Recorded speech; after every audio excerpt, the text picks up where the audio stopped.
Welcome to the Lee Kuan Yew School of Public Policy's 17th anniversary podcast series. To celebrate our anniversary, we are speaking with some of the school's experts on the overall theme of tackling the grand challenge in individual and social well-being. I'm Leong Ching. I'm the Vice Provost of Student Life at the National University of Singapore. And with me today, Professor Jenny Quah, Dean and Lee Ka-shing Professor in Economics, Lee Kuan Yew School of Public Policy. And we'll be discussing this interesting question of how we lost social cohesion through callous economics and how we can get it back.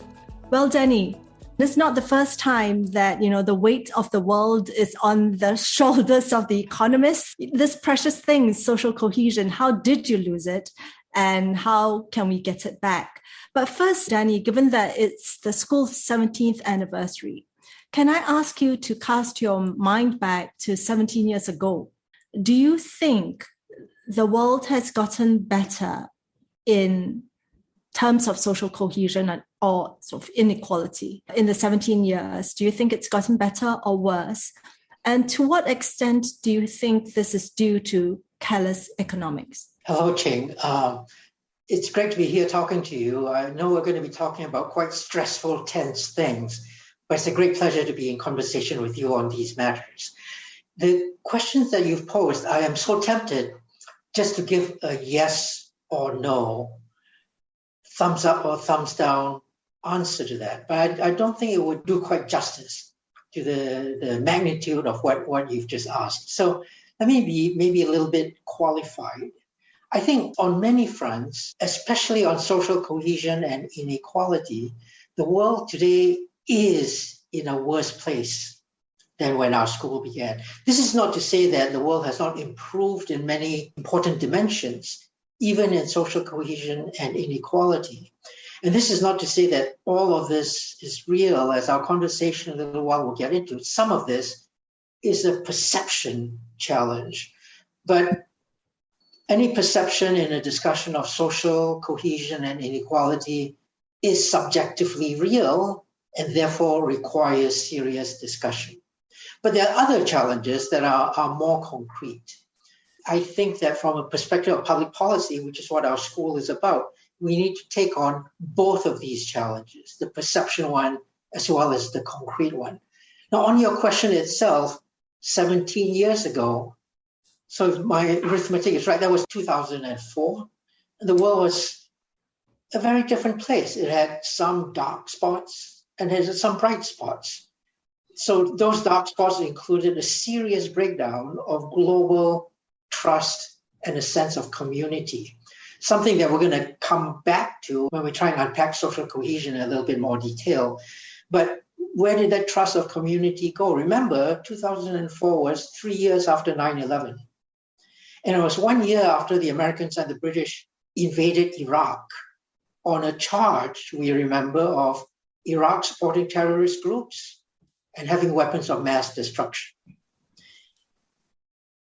After this event, the world realized that Iraq turned out to have no weapons of mass destruction, and the Saddam Hussein regime had the most tenuous of collaborative personal operational relationship with Al-Qaeda. So on both of those fronts, the world, America and Britain, invaded Iraq on charges that subsequently turned out to be false. And if ever the world needed a recalibration of trust and a sense of community, there was a huge event that got us all thinking, was America the leader of the world for legitimate reason? Most Western powers did not go in with Britain and the United States on this invasion of Iraq. Public reaction to this was negative across Europe and arguably only mixed across all of the world, not overwhelmingly positive. So there was a dark spot. And from then, on a global level, we began to question trust and community, two critical ingredients of social cohesion, both across nations and within nations. But, Ching, to be fair, to answer your question, the world also had bright spots. Because in 2004, the world, the global economy, was still mostly coalesced around a narrative of globalization, then in its heyday. Remember, at that time, it was about how anything that anyone made anywhere on the planet would be made available to everyone, everywhere. What a magnificent vision to take forwards in a description of what economics had brought about. So the world was in a good place then. We had not yet seen the global financial crisis. We had not yet seen the collapse of the housing bubble in the United States. We did not yet have Pope Francis tweeting, "Inequality is the root of social evil," which he did 10 years after that. And we did not have Barack Obama calling out inequality and social mobility for their undermining social cohesion in the United States. So 17-year horizon is actually a very fitting one to begin our conversation about social cohesion, inequality, and social mobility. Danny, if I may, I'm just going to pick up on the dark spots and the bright spots. The dark spots actually had nothing to do with economics, and the bright spots that you talked about really does, right? I mean, we sort of see that as the pride of sort of the markets, the rational decision making, the capital flows and allocations of resources to where they were best used. However, and you've talked about 10 years on, the dark spots now from that time, 2004 till now, the dark spots today are a function of economics. You're spot on right. The dark spots had to do with, a fear in America surrounding the attack on it. There are those who argue that the invasion of Iraq was economics motivated, and I'm sure that's a part of it. But exactly as you say, it was economics that brought out the best of globalization, that brought out the optimism that the whole world shared 17 years ago. And again, it's globalization and economics that is potentially the driver of pessimism now. Because since then, the world has shown a decline in social cohesion. And there's arisen a greater awareness of the challenges presented by inequality. So somewhere in the midst of all that, economics did, give rise to a very optimistic picture that the whole world bought into. And somewhere along the way, something broke. Whether it was a carelessness in the way we thought about how economics operated, a carelessness in the way we approached how different nations had to deal with globalization, something broke. And something has brought us to the world today where social cohesion is far less pronounced and the challenges due to inequality far more prominent. Danny, if I may, if we just look at inequality, COVID, of course, has sort of made it worse, right? So the recent survey of 37 countries, 3 out of 4 say they feel they are in a worse position now. Whereas, of course, the richest have sort of taken great advantage. You've only got to buy any tech stock on the NASDAQ and you're probably very far ahead, deep in the money. So I wonder how much of economics is responsible for this state of affairs, and how much of it is really technology, right? Like the lower social cohesion. If you look at it as inequality, then, it maybe the answer is more economics. But if you look at it in sort of rising distrust of each other, rising polarization, rising sort of lack of collective purpose within nations as well as across nations, maybe there's something else at work and sort of beyond the realm of economics, do you think? Well, perhaps so. Pandemics in history have, of course, always incubated social unrest, whether they've done that in tandem with inequality or with just, social deprivation generally. That's something that one might want to unpack. But the Black Death of the 14th century, cholera outbreak in Paris, the great flu epidemic of, a century ago, all of those led to quite a bit of social disruption. All of that led to societies re-examining the cohesion within which they operated. But what you've described of where nations feel discouraged, those nations who are not doing well now are the nations that don't have vaccines, that don't have access to vaccines. Over a year ago, the playing field as far as vaccines was arguably more level. Nobody had vaccines. And the most powerful, richest economies in the world, the United States for one, were not doing hugely better than the rest of the world. In fact, quite the opposite. America was a divided society. The fact that it was richer than all the other nations in the world, that it had the strongest military, that it had excellent hospitals, did not keep it from becoming that nation with the largest number of infections and the greatest number of deaths, even today, cumulatively, even after the onset of vaccines. Asia, in contrast, was not seemingly as well positioned, did not have powerful military, did not have, for most of Asia, have excellent hospitals, but arguably social cohesion was greater. There was less divisiveness in many of our societies, and we managed to pull together and we managed COVID. There was one point when across Asia, there were perhaps a dozen deaths per million population. In Singapore and in China, 3 to 5 deaths per million population from COVID. America, the world's most powerful economy, the one from which we had the greatest disparity, 1,600 deaths per million. So inequality by itself is not the most reliable indicator of how nations or communities do. Some unpacking needs to be done. I hope that we will, I'm sure, get to that in our conversation. But if I might sneak in an idea that's come out from this part of our conversation, inequality is a poster child to take the blame of many of the things we see wrong in our societies. It is natural that we think of it as a cause of the breakdown of social cohesion. But there are examples after examples where that dynamic's overturned. The one that we just described about the world's response to COVID is one such instance. So I come away thinking that actually, rather than inequality being that poster child, we should remind ourselves inequality is not a sufficient statistic for understanding the ills of the world. In many cases, it's quite a misleading statistic. In thinking of social cohesion, it is quite important that we do begin with that idea and that we unpack it. So over to you. You might have some reactions to what I just said, or I want to push further on this line of reasoning. No, so actually, I agree, Danny, that we sort of shouldn't think of it as sort of the bad thing, right? That is necessarily at tension. But in what way do you think they are, though? If you think of social cohesion and sort of economic development, in what way do you think they sort of go together? In what way do you think they sort of diverge, right? Do you think that's a useful way to think about things? It is very useful.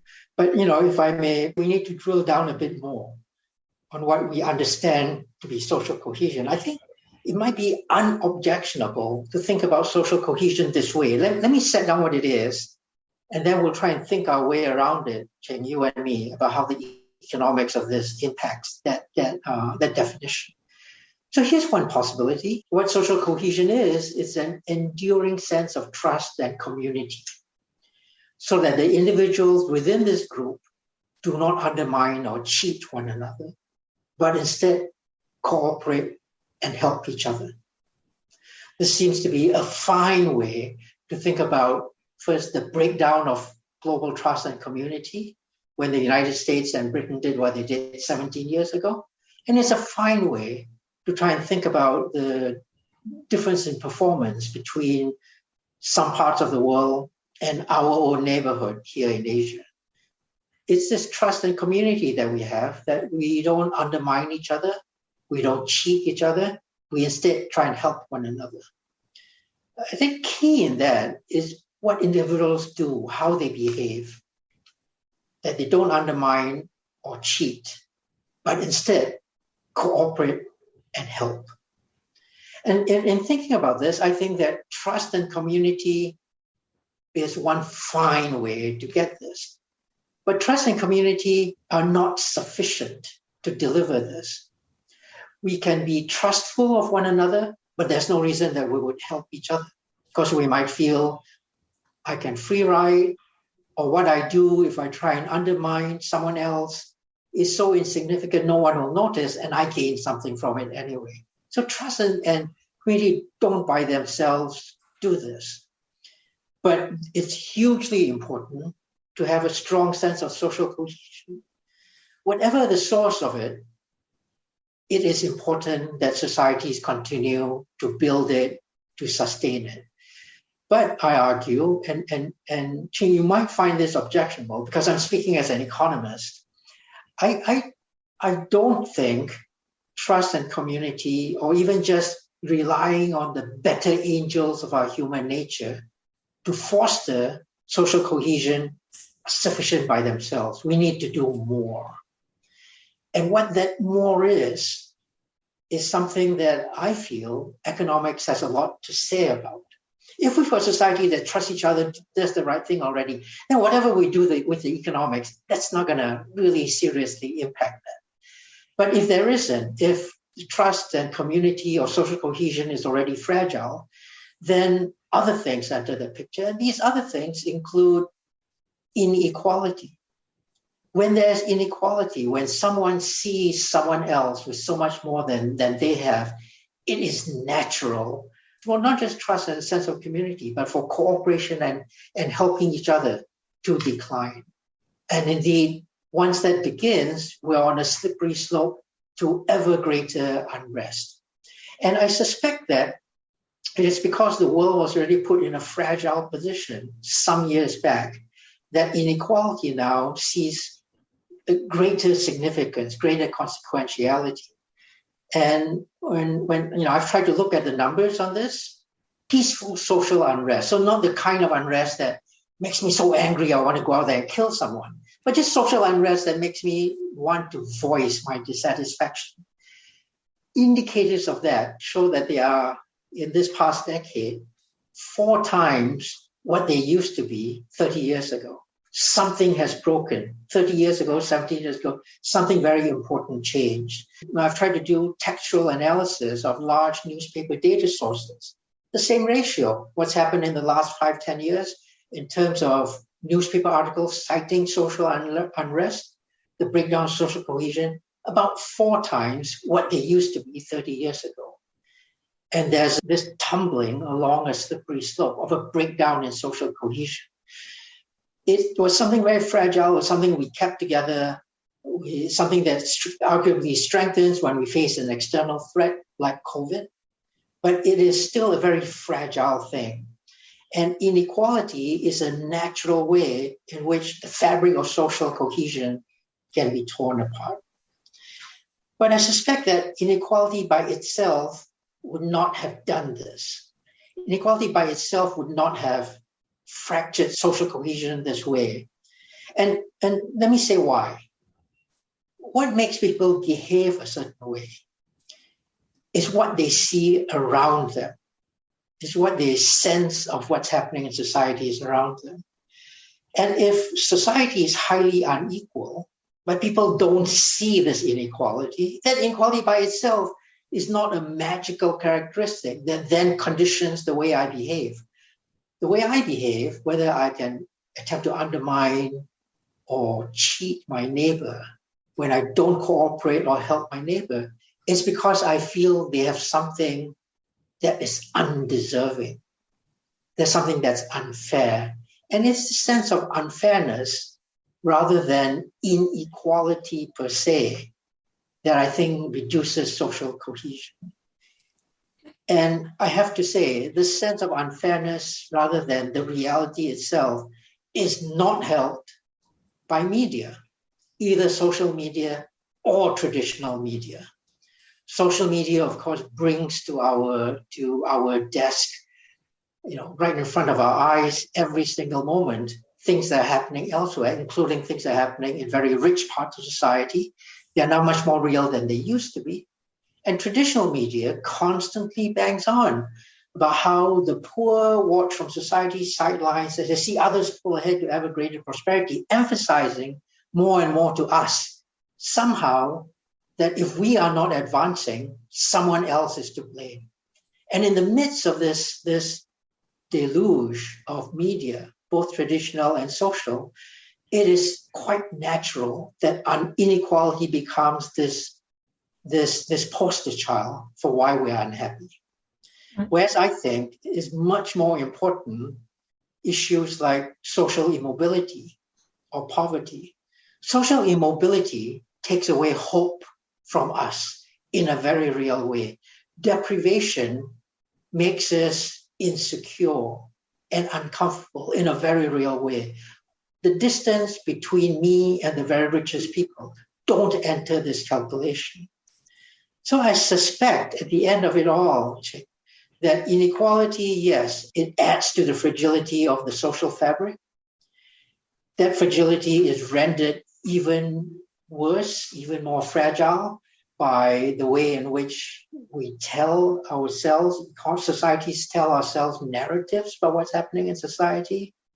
And we ignore the fact that actually something else very concrete, social immobility, deprivation, are much more to blame for the sorry state that the world is in rather than just inequality per se. Yeah, thanks very much, Danny. I mean, that was such a strong rendering of how we ought to go beyond a single variable. And you're rightly, and this is some of the questions from our audience on that as well. How do you measure such a thing as social cohesion? And you've so rightly pointed out. But I must say, I mean, this is the original economics, right? The economics is not just markets and so on, but really a theory of moral sentiments, right? What is fair and what is unfair, what is due to you and what is not due to you.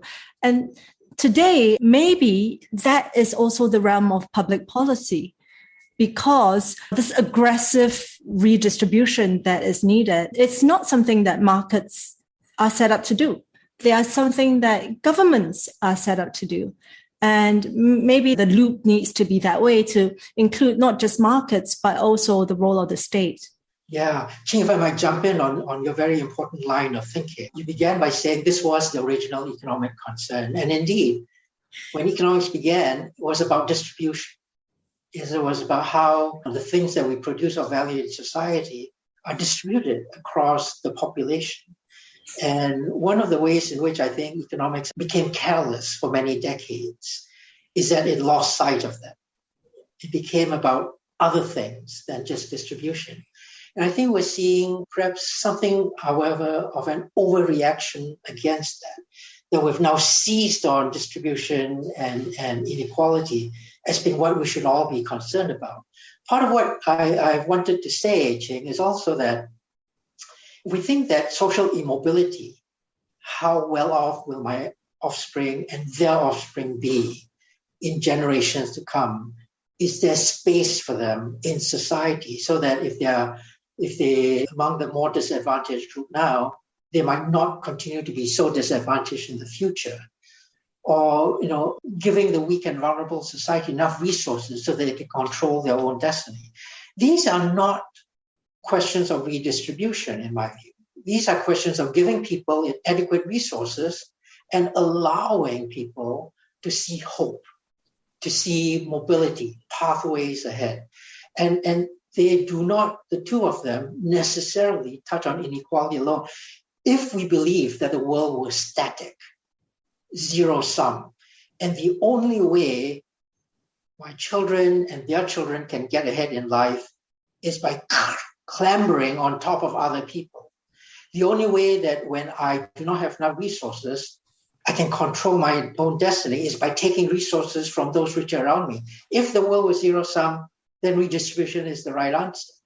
But in a world that continues to grow, to continue to have aspirations of ever increasing prosperity, in a world where technology gives us ever finer control of our destiny, the world should not be viewed as zero sum. It should be viewed as dynamic, and we should be looking at the real challenges of immobility and deprivation, not focused on inequality.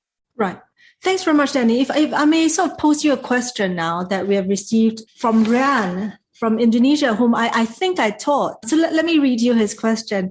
Is there any relation between social cohesion and job-seeking difficulty, meaning difficulty in getting jobs? Is there a labor market issue, this kind of obstacle, inefficiency, and what can governments do? I thought I want to marry this with another question by Jack Sim, also about jobs, but this time about good jobs, right? And automation and productivity. In our drive towards automation, AI, and productivity, do we need to balance this with something else, right? With training a competent workforce that's curious and learning as a culture. So I guess these sort of pair of questions is really about good jobs. How do we ensure good jobs while, even while encouraging globalization and technology and so on? Yeah, thank you, Ching, and Rhian and Jack for your very interesting questions. I think you're spot on right that there are important issues of social cohesion tied in with jobs, with having good jobs. But I might not emphasize so much that there's a potential antagonism between the way markets operate and the functioning of good jobs and the functioning of markets that surface good jobs. And let me say what I mean. I think that there's an idea out there that somehow the market is ferociously, incessantly, determinedly trying to get people out of jobs, because getting people out of jobs then increases the pie for corporate profits. And corporate profits is what economics stands behind. And so the way economics operates is on the side of corporations and businesses rewarding capital. And in doing that, of course, in depriving people of good jobs, outsourcing it, offshoring it, whatever, then, of course, worsen social cohesion by putting people in exactly the situation, Ching, that you and I were talking about a minute ago, reducing their control over their own destiny and removing hope for their moving upwards in the social strata. Good jobs seems to be an important part of that equation. And the way capitalist economics or economics alone operates seems to take that away.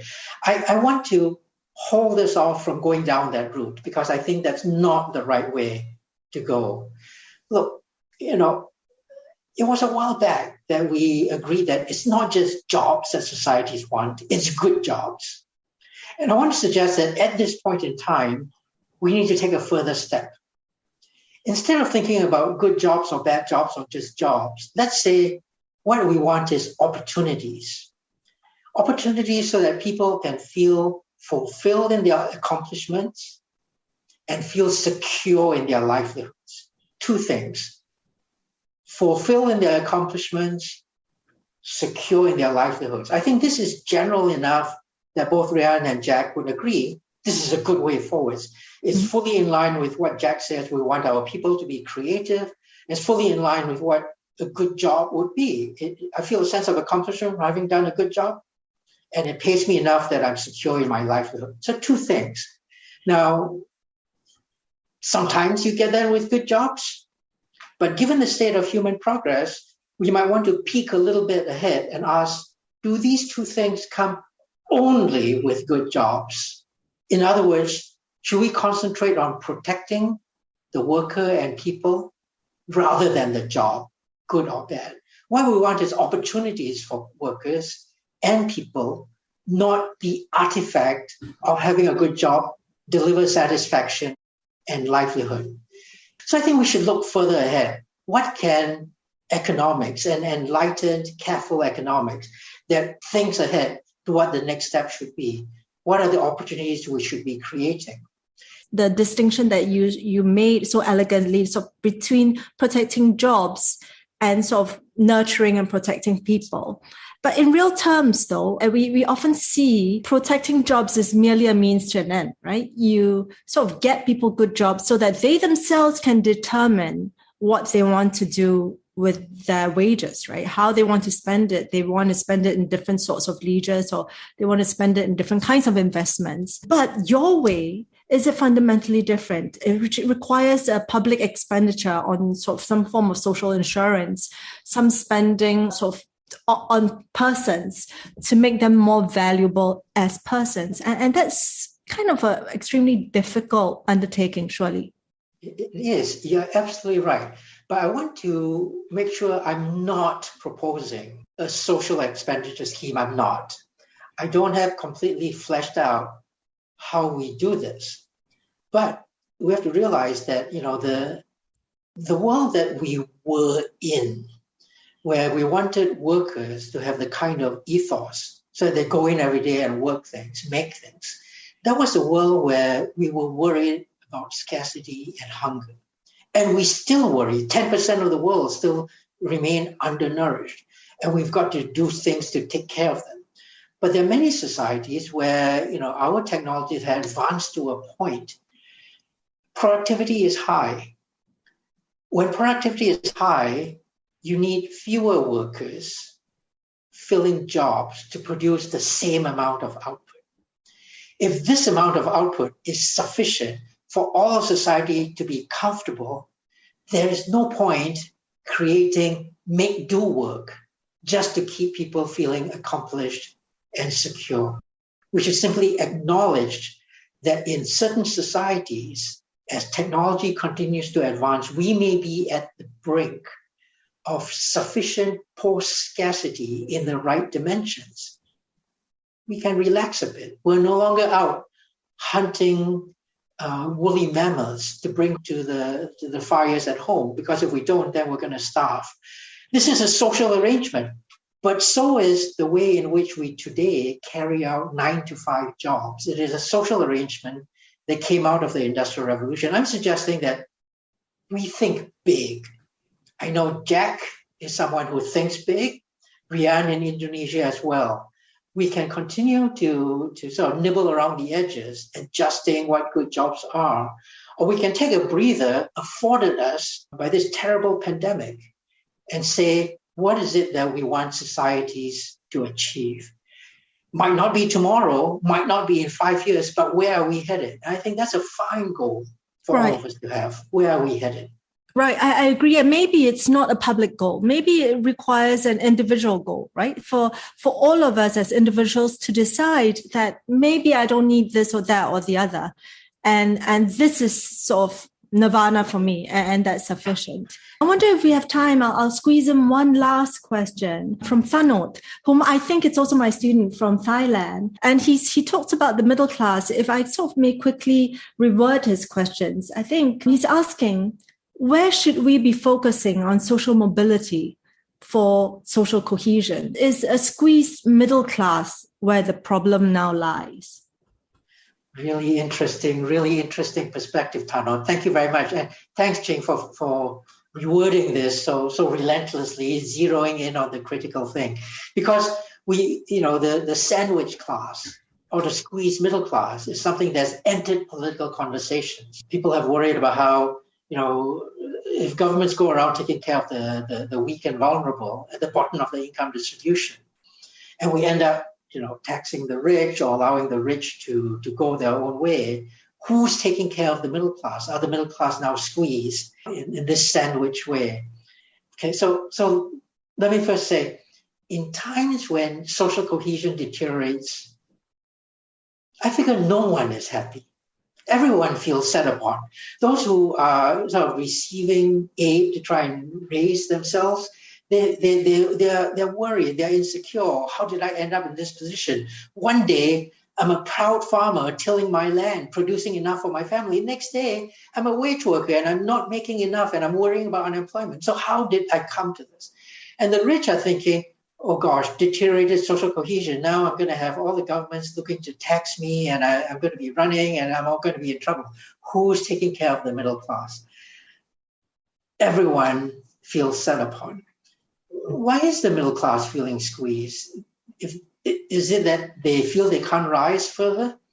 If we build channels for social mobility, as long as there's hope to continue to improve the situation for yourself, your children, their children, you're rising. You might feel squeezed now, but as long as you have channels of social mobility, you're going to be okay. In fact, channels of social mobility are what we should be using to help those below you anyway, in the lower classes. So let rip channels of social mobility. Are the middle classes feeling squeezed because they feel the lower classes rising from below them? I'm afraid if that's the case, I don't have any sympathy with the squeezed middle class. If it's the case that they feel squeezed because the bottom is rising and they can't get far enough away from the lower classes, deal with it. I mean, everybody is rising. You're rising. We've got open channels of social mobility. Do what you have historically done. That societies are successfully lifting the poor is a good thing, not a bad thing. If middle class remains middle class, the poor are improving their situation, then the middle class are also being lifted. No one is falling below. As long as we have channels of social mobility open, there should be no one feeling squeezed. They might perceive they're feeling squeezed. We need to explain better what's happening. We should no longer be callous. We should no longer say, economics will take care of it. No need to explain. You go your own way. We've got to explain what it is that's happening in the world. Thank you very much, Danny. And I think you've done a marvelous job of explaining as well as describing the world as it is and the world that could be. Thank you very much. And thank you, everybody, for joining us. Please see our website if you want to hear more of our 17th anniversary podcast series. The next episode will feature Dr. Matthew Matthews, Principal Research Fellow and Head of Social Lab, Institute of Policy Studies at the Lee Kuan Yew School of Public Policy. He will be discussing diversity and inclusion in light of our rising awareness of the difficulties and disadvantages faced by minorities. Thank you. Thank you, Ching. Thank you, audience.